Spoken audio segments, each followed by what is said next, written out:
Hi friends, പുതിയൊരു വീഡിയോയിലേക്ക് എല്ലാവർക്കും സ്വാഗതം. ഇന്ന് ഞാൻ നല്ലൊരു സ്വീറ്റ് കോൺ മസാലയാണ് തയ്യാറാക്കുന്നത്. ഇതിന് ഒരുപാട് സമയമൊന്നും വേണ്ട, വളരെ എളുപ്പത്തിൽ നമുക്കിത് ഉണ്ടാക്കിയെടുക്കാൻ പറ്റും. ഇത് ഉണ്ടാക്കിയെടുക്കാൻ വേണ്ടിയിട്ട് ഞാൻ ഒരു സ്വീറ്റ് കോണാണ് എടുത്തിട്ടുള്ളത്.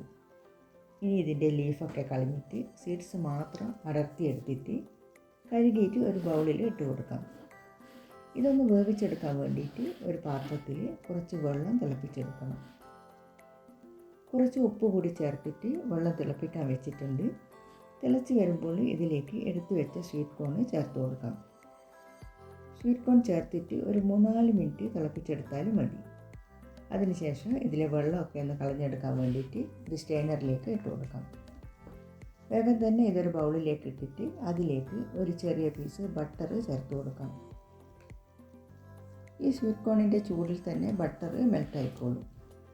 പിന്നെ ഇതിലേക്ക് ഒരു സവാളയും ഒരു തക്കാളിയും കുറച്ച് മല്ലിയിലയും ചെറുതായിട്ട് കട്ട് ചെയ്തതും, എരിവിന് വേണ്ടിയിട്ട് 1/2 ടീസ്പൂൺ മുളക് പൊടിയും, പിന്നെ 1/2 ടീസ്പൂൺ ചാറ്റ് മസാലയും 1/4 ടീസ്പൂൺ ജീരകം പൊടിച്ചതും, കുറച്ച് മാത്രം ഉപ്പും. നമ്മളിതിൽ വേവിക്കുമ്പോൾ ഉപ്പ് ചേർത്തിരുന്നു, അതുകൊണ്ട് വേണമെങ്കിൽ മാത്രം ഉപ്പ് ചേർത്താലും മതി.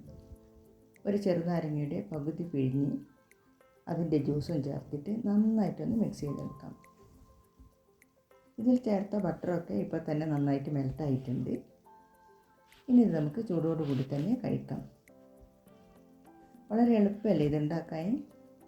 നിങ്ങൾക്ക് ഈ റെസിപ്പി ഇഷ്ടമായെന്ന് കരുതുന്നു. അടുത്തതന്നെ നല്ലൊരു റെസിപ്പിയുമായി വീണ്ടും വരാം. Thank you.